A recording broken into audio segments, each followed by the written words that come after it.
Assalamualaikum warahmatullahi wabarakatuh. Anda rindu mendengarkan kajian-kajian dari ustadz-ustadz kita dari Aceh? Kunjungi channel YouTube Maulizul Akbar NAD. Subscribe, like, share, komen.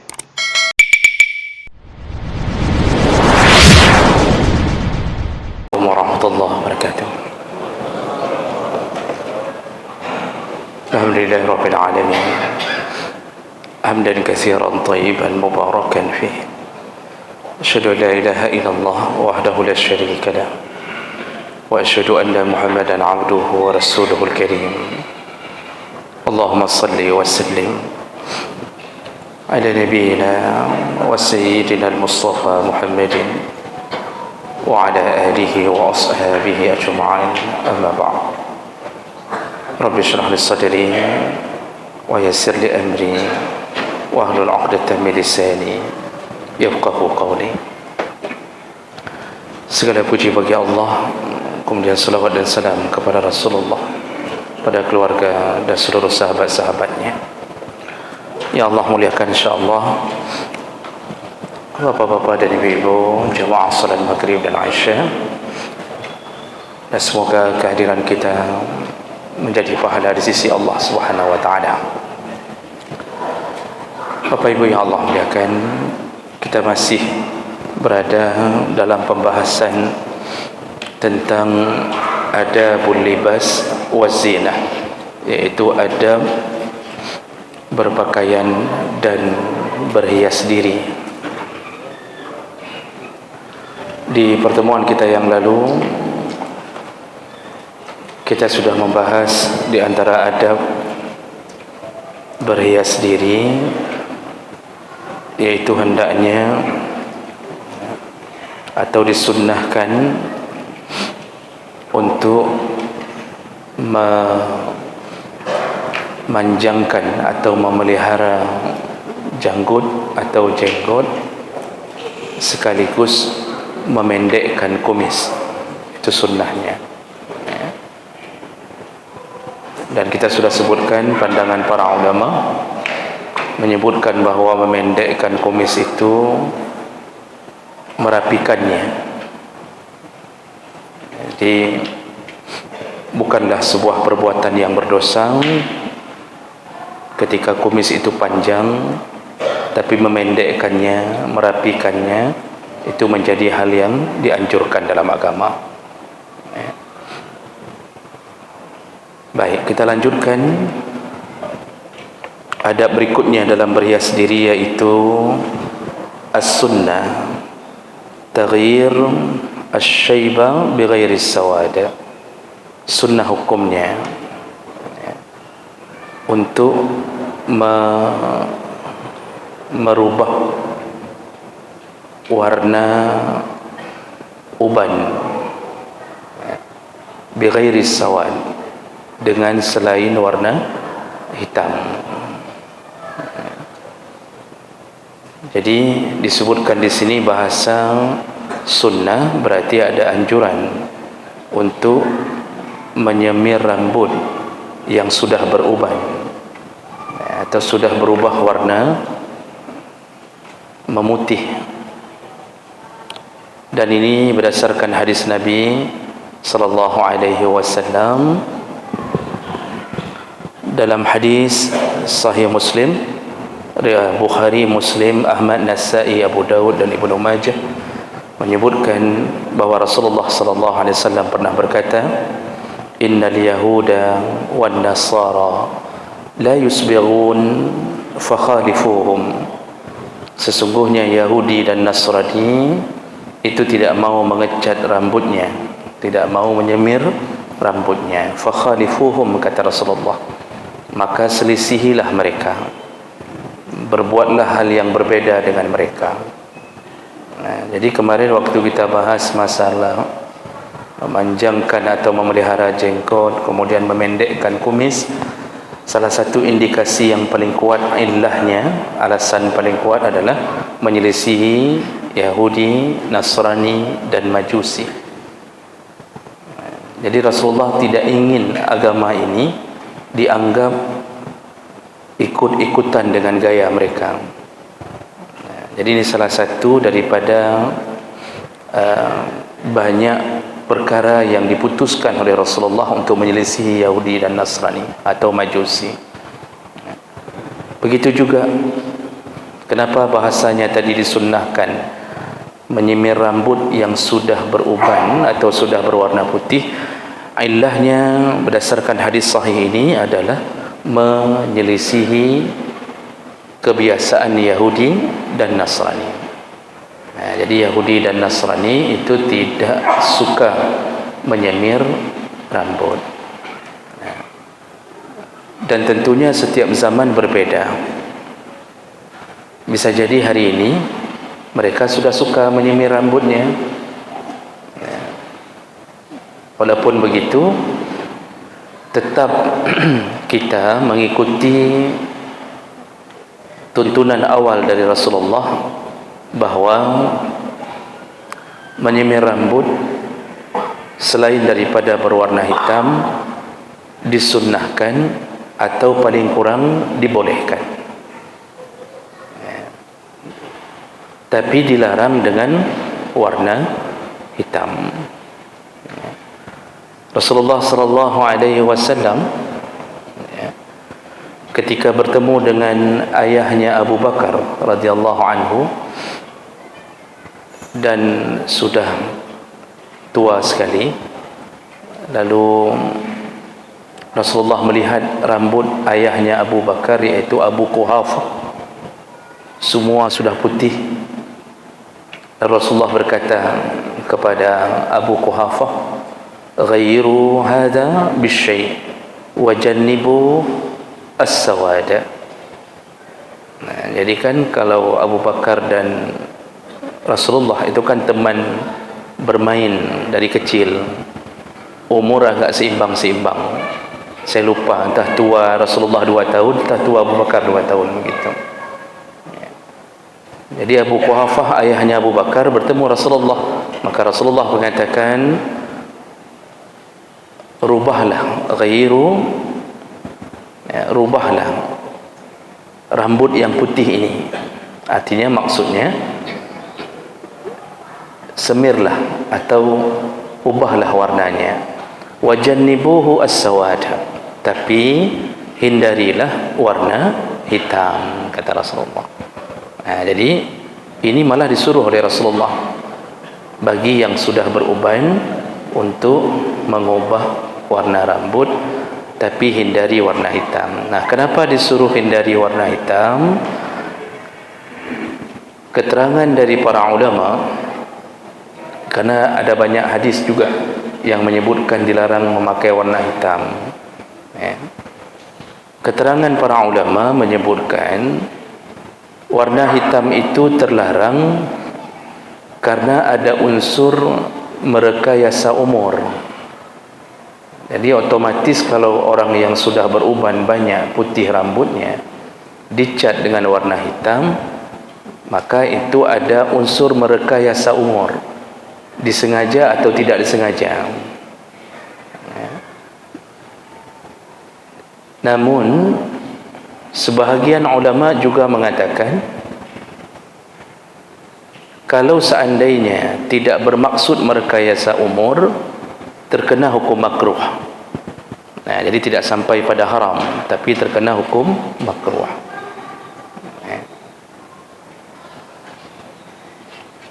Dan warna yang disukai dalam hadis yang lain, ketika Rasulullah bertemu dengan seseorang, dia mengecat rambutnya dengan hinna, iaitu inahi bahasa kita. Kalau di kita kayaknya daun daun kaca atau daun pacar ya. Jadi inahi itu.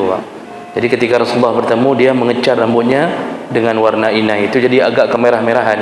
Kata Rasulullah, ini sudah bagus. Kata Rasulullah, ini bagus. Lalu datang lagi yang lain, ternyata dicat juga dengan warna juga dari herbal, tapi berwarna kuning keemasan.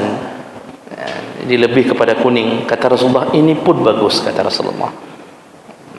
Jadi dibolehkan bagi yang sudah beruban rambut. Namun perbuatan anak muda hari ini mengecat rambut dengan warna ungu, jingga, biru, ini tidak dibolehkan, karena alasan tadi adalah alasan bagi yang sudah beruban, bukan untuk bergaya.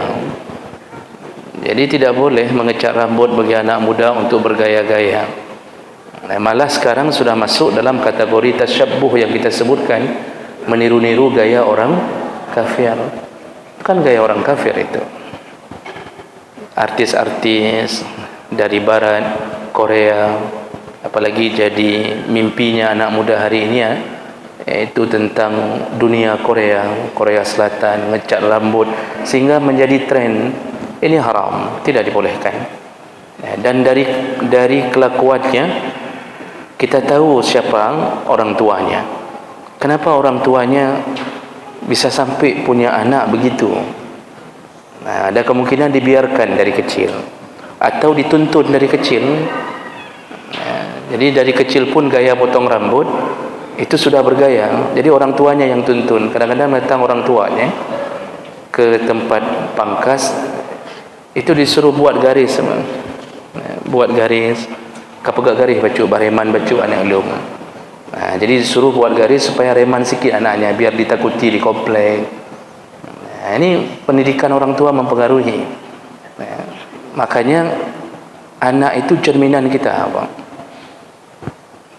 Dah pegah hadro tu malim, tapi anak kita kok bisa lempang begitu saja keluar dari rumah tanpa ada rasa takut.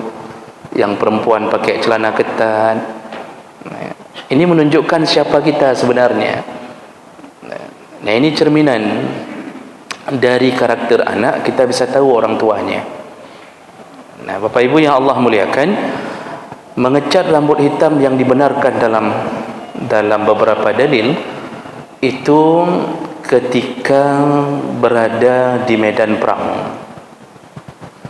Jadi bahkan Imam Nawawi menyebutkan dalam kitab Majmu' ketika beliau sudah menyebutkan hukum makruh mengecat rambut dengan warna hitam. Ada mazhab lain seperti mazhab Hambali mengharamkan langsung. Sebenarnya mazhab Syafi'i mengharamkan mengecat rambut dengan warna hitam, haram Pak dalam mazhab Syafi'i. Namun ada yang tidak sependapat di antara semua ulama-ulama Syafi'iyah. Jadi ada khilaf. Nah, ini sebahagian menyebutkan makruh. Haram lebih kuat dalam pandangan mazhab Syafi'i, mengecat rambut dengan warna hitam. Lalu disebutkan salah satu tempat yang dibolehkan untuk mengecat rambut berwarna hitam adalah ketika sedang berjuang fi sabilillah, iaitu sedang berada di medan perang. Apa tujuannya? Supaya musuh mengira bahawa pasukan Islam muda semuanya. Padahal tua-tua. Jadi dengan mengecat rambut hitam, mereka mengira ini orang-orang muda semua yang berperang. Dibolehkan menggetarkan musuh. Jadi kalau dalam medan perang itu ada beberapa yang tidak dibolehkan. Contohnya mengecat rambut. Kemudian dibolehkan menyombongkan diri.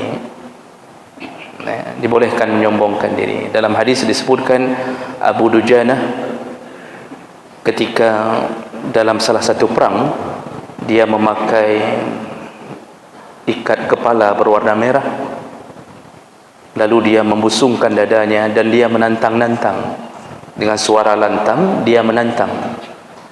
Jadi Abu Dujanah teriak-teriak di tengah medan itu.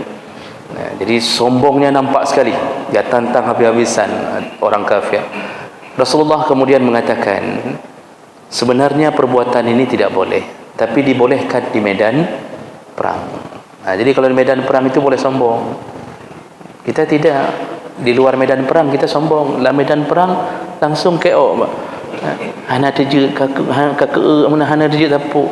Oh, kalau di luar medan perang, oh kita remannya.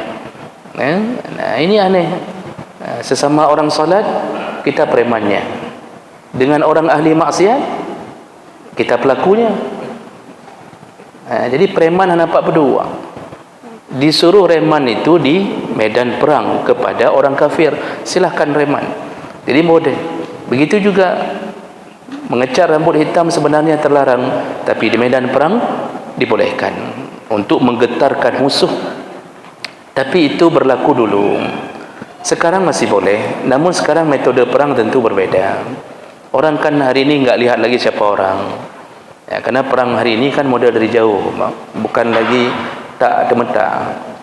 Dulu kan model memang bawa pedang langsung bacok, ya, pukul, tebas di tempat. Begitu dulu. Jadi mental orang dulu itu lebih dahsyat daripada sekarang kan. Tembak sekali, sembunyi di balik tembok. Tembak sekali, sembunyi di balik tembok. Tiba-tiba temboknya runtuh sendiri. Model-model begitu sekarang kan. Jadi dulu kuat sekali mental memperjuangkan agama. Makanya ketika Rasulullah mengatakan orang syahid itu tidak ada hisabnya, kata Rasulullah, orang yang mati syahid tidak ada hisabnya, ya.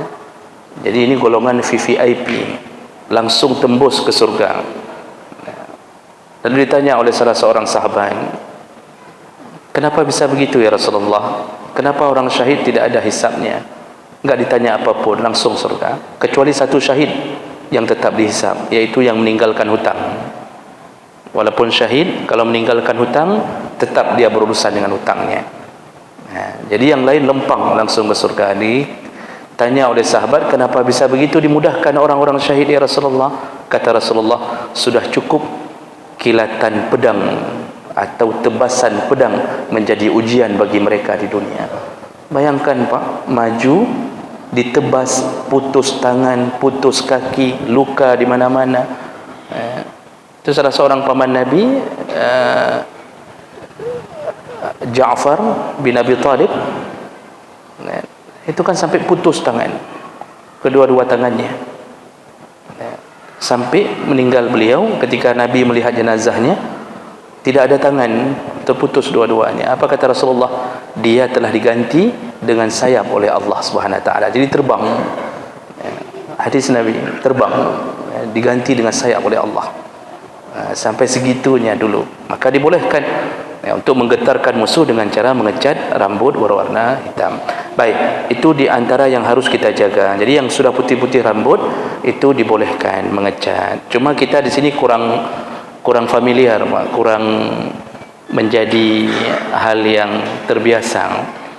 Kalau di Pakistan, Afghanistan, di Arab, ya hampir semua itu hal biasa. Semuanya kita lihat rambut kuning-kuning, merah-merah, kan? Dicat dengan hinai semuanya. Itu biasa pemandangan itu. Kita malah satu orang masuk ke masjid, rambut merah, kita lihat rame-rame.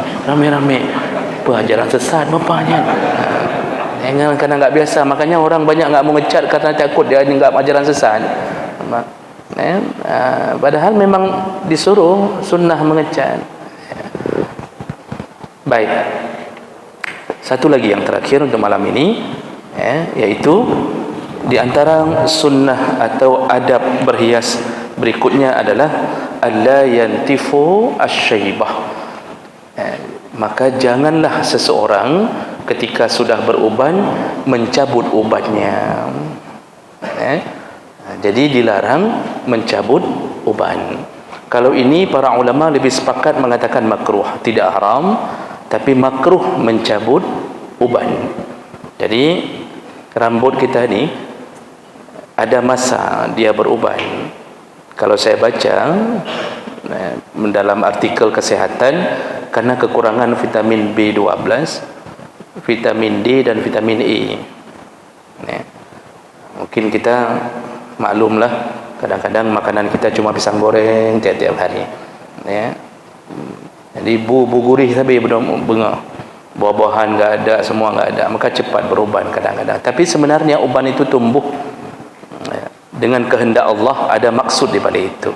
Namun sebelum kita sebutkan apa hikmahnya, maka ada beberapa hadis yang menyebutkan makruh mencabut uban, dilarang mencabut uban.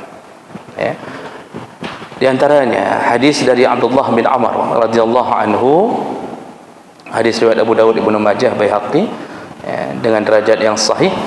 Kata Rasulullah sallallahu alaihi wasallam, "Asy-syaibu nurul mu'min." Uban itu adalah cahaya bagi mukmin. La yashibu rajulan syaibatan, la yashibu rajulun syaibatan fil Islam illa kanat lahu bikulli syaibah hasanah wa rafa'a biha darajah. Jadi kata Rasulullah, satu uban itu menjadi cahaya bagi mukmin, dan tidaklah seseorang dalam Islam ketika dia beruban, maka setiap satu uban itu diberi pahala satu kebaikan oleh Allah.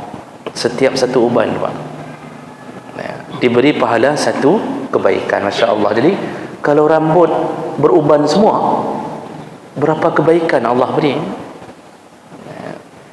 Lalu Rasulullah menyambung wa rafa'a biha darajah, dan derajatnya diangkat oleh Allah dengan satu uban, satu kebaikan, satu derajat. Bapak yang sudah beruban, itu hitungan rambut kan nggak sanggup kita hitung tu, nggak sanggup hitung, bisa ribuan rambut beruban. Masya Allah, begitu banyak kebaikan yang tidak kita sadari, dan ini hanya diberikan oleh Allah kepada mukmin. Jadi mukmin itu kulluhu khair, kata Rasulullah. Mukmin itu hidup semuanya baik. Semuanya baik. Dia dapat nikmat, dia bersyukur, dia baik. Dia dapat musibah, dia bersabar, dia pun baik. Jadi hidup kita ini kalau menjadi orang beriman di dalam bimbingan Allah Subhanahu wa taala, sampai ada pahala-pahala yang tidak kita sadari. Salah satunya adalah uban. Nah, maka Rasulullah mengatakan tentang kemuliaan orang yang beruban. Nah, ini yang menjadi faktor pertama, jangan dicabut. Kemudian ada hadis lain dari Abu Hurairah radhiyallahu anhu, hadis riwayat Ibnu Hibban dengan derajat hasan sahih, kata Rasulullah sallallahu alaihi wasallam, la tantifu asy-syaiba, janganlah engkau mencabut uban, fa innahu nurun yaumal qiyamah, karena ubanmu itu adalah cahaya di hari kiamat, kata Rasulullah. Wa man syaba syaibatan fil Islam, barang siapa yang beruban dan dia masih dalam keadaan Islam, bukan kafir, maka orang kafir yang beruban tidak ada harga di sisi Allah. Orang Islam beruban, satu ubannya satu kebaikan tadi. Sekarang kita dengarkan hadis ini, barang siapa yang beruban dan dia fil Islam, dalam keadaan Islam, kutiba lahu hasanah, dicatat untuknya di setiap ubannya satu kebaikan, wa hutta anhu biha khati'ah, dihapuskan satu kesalahan. Ini khati'ah ini maksudnya dosa-dosa kecil, Allah bisa hapuskan melalui kesabaran kita menerima uban. Wa rufi'a lahu biha darajah, dan dengan uban itu Allah bisa angkat derajat dari seorang mukmin. Makanya ada riwayat yang menyebutkan Nabi Ibrahim adalah orang yang pertama beruban. Dalam riwayat itu disebutkan. Jadi Nabi Ibrahim terkejut, tiba-tiba pas dia pegang rambutnya tercabut, dia lihat rambutnya berwarna putih. Lalu dia bertanya kepada Allah, ada apa? Kenapa ini ya Allah? Karena beliau ada rasa khawatir, enggak biasanya rambut warna putih. Kemungkinan besar sebelum Nabi Ibrahim tidak beruban, bisa jadi. Allah alam. Saya cuma mendapatkan keterangan itu. Jadi Nabi Ibrahim bertanya kepada Allah, ada apa ini? Lalu Allah turunkan malaikat menjawab, ini adalah kewibawaan dari Allah. Ini datang kehormatan dan kewibawaan dari Allah. Lalu Nabi Allah Ibrahim mengatakan, kalau begitu tambahlah ubanku ya Allah. Beliau minta tambah uban. Jadi bapak boleh berdoa, ya Allah nebu putih je bandum tiga. Jadi yang selama ini sibuk dengan obat, kayak mana caranya supaya enggak beruban, datang sampai ada yang berobat ke Singapura. Jadi dengan hadis-hadis Nabi yang sahih-sahih ini, maka jangan khawatir beruban. Ini adalah salah satu kemuliaan dari Allah Subhanahu wa taala. Kemudian hadis yang ketiga dari Fudalah bin Abid radhiyallahu anhu, Nabi sallallahu alaihi wasallam berkata, "Man syaba syaibatan fi sabilillah kanat lahu nuran yaumal qiyamah." Barang siapa yang beruban dan dia sedang di jalan Allah, artinya berjuang berada dalam Islam di jalan Allah, maka uban itu menjadi cahaya untuknya di hari kiamat. Faqala rajulun 'inda zalik, lalu ada seseorang yang kemudian berkata, fa inna rajulan yantifu asy-syaiba, ya Rasulullah, kalau ada orang yang mencabut ubannya bagaimana hukumnya ya Rasulullah? Kata orang ini. Faqala Rasulullah sallallahu alaihi wasallam, Rasulullah berkata, man syaa'a falyuntif nurahu, yang ingin dipadamkan cahayanya di hari kiamat oleh Allah, silahkan cabut ubannya. Jadi Rasulullah mengancam yang ingin dipadamkan cahayanya di hari kiamat, cabutlah uban. Ini hadis ini dari Ahmad, Al-Bazzar, Tabrani dengan derajat yang hasan. Jadi hadisnya kuat-kuat tentang masalah cabut uban. Sampai Rasulullah mengatakan, mau hilang cahayamu di hari kiamat, cabutlah uban. Maka dari situlah muncullah hukum makruh mencabut uban. Imam Nawawi juga menegaskan, Ibnu Hajar Asqalani menegaskan makruh hukumnya mencabut uban, kecuali menjadi mudarat. Arti mudarat, tiba-tiba timbul penyakit di kulit kepala gara-gara uban.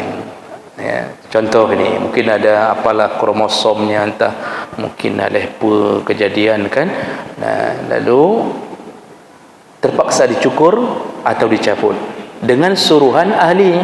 Jadi doktor mengatakan, Pak, ni tak boleh dipelihara ni, ni bahaya, ni lama-lama menyebabkan kanker kulit, misalnya begitu. Di saat seperti itu menghadapi mudarat, maka tidak mengapa. Tapi kalau aman-aman, Pak, cuma gatai-gatai mentang, cuma gatal-gatal aja. Ada juga yang enggak beruban memang kagatai roh ke. Ada yang model gatal sebelum beruban. Ini kalau beruban tiba-tiba gatal, cukup garuk, tidak perlu sampai cabut.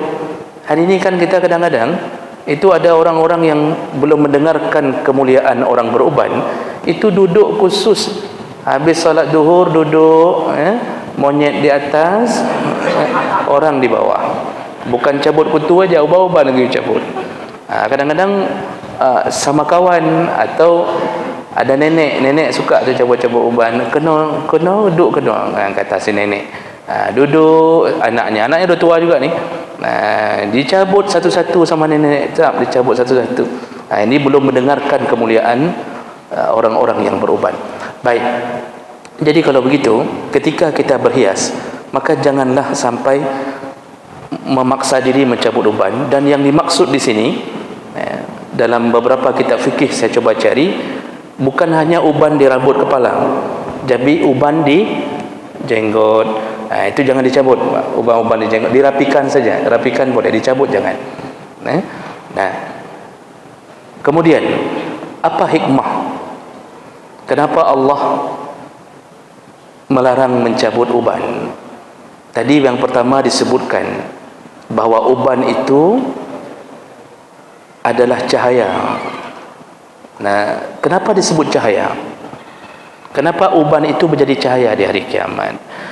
Di antara para ulama menjelaskan bahawa ketika seseorang sudah mulai beruban, posisi hidup dia itu bagaikan pindah dari kegelapan hidup. Kan kita kalau belum tua belum berhenti, kadang-kadang dengan nafsu ini ingin maksiat belum berhenti. Begitu umur 40 sudah mulai ada rambut yang putih. Itu bagaikan obor, kata para ulama, bagaikan obor yang menerangi tempat yang gelap. Dulu hati kita gelap,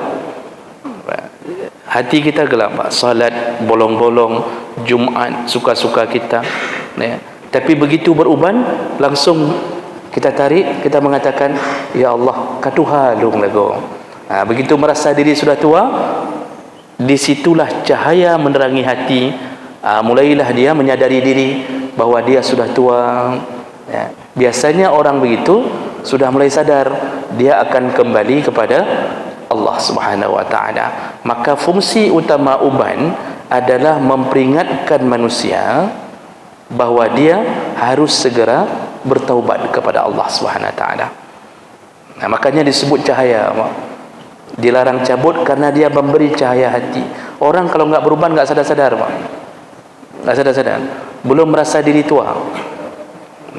Masih dengan celana pendek, duduk depan rumah, duduk di kedai kopi, menjem-jem duduk di kedai kopi. Itu enggak sadar-sadar tu kalau belum beruban. Tapi kalau sudah beruban pun berjam-jam, itu enggak tahu orang bilang lagi gimana itu. Jadi jemaah maka Allah Subhanahu wa taala, yang kedua, Allah tumbuhkan uban selain tadi memperingatkan bahawa akan kembali kepada Allah segera. Itu peringatan untuk segera taubat. Yang kedua, agar uban itu memutuskan angan-angan. Jadi bagi mereka yang punya angan-angan jauh sekali, Nanti kalau umur 80 tahun kita akan beli tanah satu di Gunung Salak. Lalu kita akan buat villa. Nanti Sabtu Minggu kita akan di sana. Nanti beli kebun. Tu beli kebun sawit enggak habis-habis tu. Umur 70 mentang fikir beli kebun sawit. Diberi uban oleh Allah untuk menyadarkan dan memutuskan angan-angan. Jadi supaya segera berfikir ulang bahawa dia dijemput, maka dia harus segera banting setir, berwakaf, sedekah. Jangan lagi pikirkan angan-angan, karena angan-angan kita itu semuanya hanya bahagian daripada nafsu kita. Banyak orang berangan-angan terputuskan oleh kematian. Angan-angan cukup jauh, tiba-tiba mati. Cukup banyak orang yang ingin bangun rumah, bangun ini, beli itu, ternyata mati. Ditumbuhkanlah uban oleh Allah agar kita jangan terlalu panjang angan-angan. Ini makanya makruh mencabut, karena uban itu bahagian daripada kasih sayang Allah untuk hambanya. Demikian berarti kesimpulan kita, Bapa, Ibu yang sudah Allah berikan nikmat dengan uban, peliharalah baik-baik. Lalu kembalilah kepada Allah Subhanahu wa taala. Yang kurang sedekah, banyak-banyak bersedekah. Yang masih kurang solat jamaahnya, banyak-banyak solat jamaah, karena mungkin kita tidak bertemu lagi minggu yang akan datang. Subhanakallahumma bihamdik, asyhadu an la ilaha illa anta, astaghfiruka wa atubu ilaik. Wassalamualaikum warahmatullahi wabarakatuh.